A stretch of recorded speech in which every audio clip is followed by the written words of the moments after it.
IVF or in vitro fertilization. It's been a very common term now. If you see celebrities and even common people, everybody seems to be amazed with IVF, and it's become quite a common procedure. Full form of IVF is in vitro fertilization, which means fertilization of the egg happening outside the body.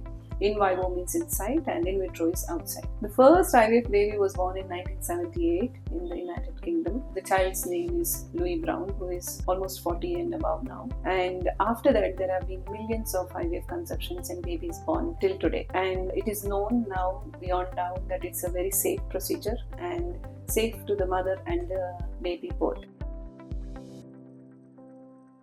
Now, what are the indications of IVF? Where do we think that IVF is a good procedure to go ahead with? One of the primary indications for IVF has been a tubal blockage. So, if a lady has bilateral tubes which are blocked, then naturally conception is impossible because the egg and the sperm cannot meet. So, the conduits for the egg pickup from the ovary into the uterus is basically fallopian tubes. And if these structures are blocked, then there is no way of the egg and the sperm meeting, and there is no way that an embryo can be formed inside the uterus. In such situations, IVF is a saver basically because here eggs are aspirated out, fertilized, and embryo is made and transferred into the uterus. The other indications for IVF are especially male factor infertility. That is, if the husband has any abnormality in the semen like low count, low motility, or even a totally abnormal morphology of sperms. In such situation, IVF becomes a very useful procedure basically because when the count motility is low, the sperms may not naturally reach the egg. In such situation, aspirating the egg out, fertilizing it and transferring the uterus helps in achieving a conception. Now, the other indications where IVF is good option, one, endometriosis. Now, endometriosis is a condition wherein there is a lot of adhesions or organs getting stuck together within the pelvis.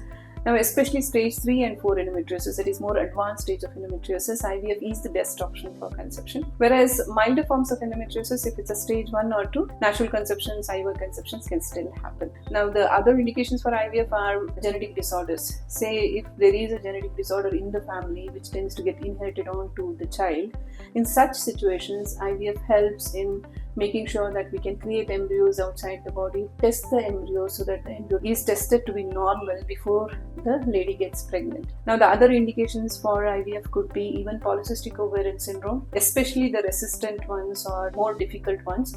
When I say difficult ones, I'm talking about conditions wherein the polycystic ovarian, the anovulation of PCOS is not being able to manage by tablets or medications or exercises. And if treatment with these smaller treatments doesn't lead to ovulation, in such situation, IVF may be considered as a desired line of treatment even in polycystic ovarian syndrome. And last but not the least is fertility preservation, especially in cancer-afflicted women and men, wherein if there has been history of any kind of cancer wherein the lady has to go ahead with chemotherapy. In such situations, women can freeze eggs, that is freeze their fertility to be used later. So once they are completely cured of the cancer, they can consider getting pregnant with what eggs and embryos they have frozen. So in such situations, IVF is a blessing in disguise wherein women can plan for pregnancy after they complete the treatment for their current disease. Basically, in an IVF, what we're trying to do is to make sure that the lady forms more number of eggs. So naturally, every woman will form one egg around the mid-cycle if their menses have been regular. Now, in an IVF, we are trying to have more eggs for the ease of having more embryos. So that if we have more embryos, then we can select the best ones for transfer. At the same time, our chances of having good embryos at hand is much higher if we have more eggs. Now, creating more eggs entails injections. Basically, these are drugs called as gonadotropins. This is the first stage of an IVF treatment wherein the healthcare provider or the doctor who is treating the patient will do a scan on the day 1 or 2 of the cycle for the lady, make sure that everything is good in the pelvis, like ovaries are baseline, endometrium has shed well, and then start these injections. The idea is to make sure that there is a good cohort of eggs at the end of the stimulation. So usually this stimulation part of IVF will go for about 8 to 10 days duration, during which time we are aiming for at least 10 to 15 eggs to develop. Now, this is a good number, which is not too high, not too low. And usually with this kind of a stimulation, we'll end up having about 6 to 7 good embryos in hand. So these injections go on a day-to-day basis. It's usually on a daily basis. It could be 1 injection or 2 injections at a time and may go on from a minimum of 6 days to a maximum of 12 days. During which time the lady will also need to come to the hospital at least 2 or 3 times for an ultrasound scan. During the ultrasound scans, the doctor may also suggest some blood hormone tests. This is to correlate between the hormonal levels and what is seen on the scan. So once this whole procedure of follicular monitoring and the injections are done, which is at the culminating day of the whole ovarian stimulation, is when a trigger injection is planned. Now what is trigger? Trigger is an injection that helps in the final maturity of the oocytes.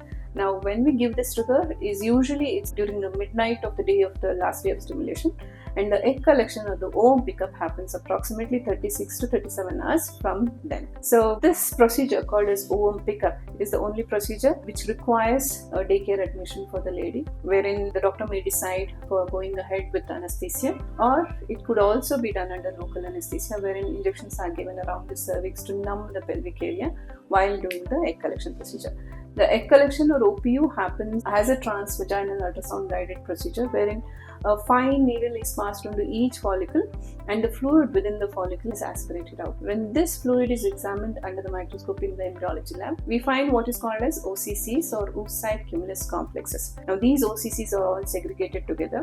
The same day the husband is also asked to give a sperm sample, or if in case he's not in station or we have to use a frozen sperm sample, then the frozen sample is thawed and the sperms are checked as to how the count, motility, morphology is, and the decision is taken to fertilize the egg by one of the two methods.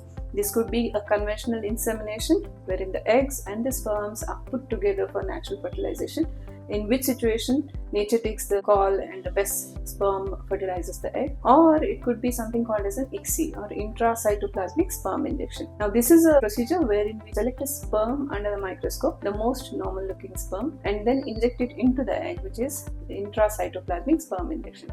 Now once we do this, the next day is when we come to know how many oocytes or eggs have fertilized. Now this is usually done somewhere between 16 to 18 hours after the oocytes have been inseminated. At 16 to 18 hours is when the egg develops something called as 2PN or 2 pronuclei within it. Fertilized egg is supposed to look in a certain way with 2 pronucleus and 2 polar bodies under the microscope, and whichever egg has changed or become a 2PN is what is considered as a fertilized oocyte. Now these are all assessed, and again in fertilization there can be abnormal fertilization, like it could be 1PN or 3PN. 1PN and 3PN is considered as an abnormal oocytes and they are segregated separately and cultured separately to be followed up later, whereas 2PN or 2 pronuclei oocytes are segregated as normal ones and followed up. Now after this is when we culture the oocytes, the fertilized oocytes, for up to 5 days. Now this is when the oocytes are left in a totally undisturbed environment within a culture dish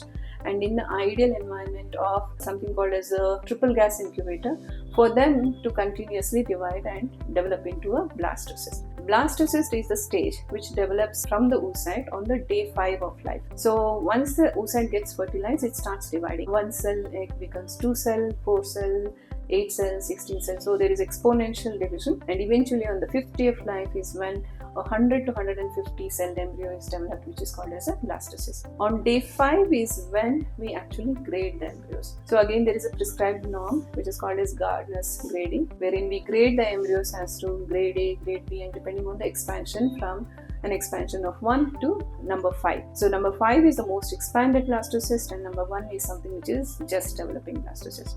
And once the blastocysts are developed is when we grade them and do something called as freezing. Freezing at present is by vitrification, and vitrification has been a game changer in IVF because vitrification usually helps us have almost 100% survival of these embryos, and especially of good grade embryos. And freezing of these embryos helps us plan for a transfer in the next cycle. Usually in most of the clinics, a fresh transfer or transfer in the cycle of IVF is not planned. This is basically because during the cycle of stimulation, when injections are given, more eggs are developing, the hormones of the lady are also way too high. And with such high levels of hormones, the uterine receptivity comes down. So even with the best of the embryo transfer, there is a very high possibility that the lady may not conceive. That's one of the problems. And second is that in case she gets pregnant with the transfer, there is a possibility of a problem called as late ovarian hyperstimulation syndrome. Now this OHSS or late ovarian hyperstimulation can be very detrimental to the person. So even with the smallest risk of OHSS, most of the clinics and doctors will take a call not to transfer the embryos. So once the egg collection procedure is done, there is usually one more ultrasound that happens just to make sure that ovaries are diminishing in size properly, there is no internal bleeding, and then the patient waits for her menses to come in, which is usually a little early. Conventionally, usually after ovulation, it takes 15 days to get menses, but in cycles of IVF, it can be as early as 5 days or even 10 days post the egg collection procedure. Once the patient gets her menses is when usually the frozen embryo transfer is planned.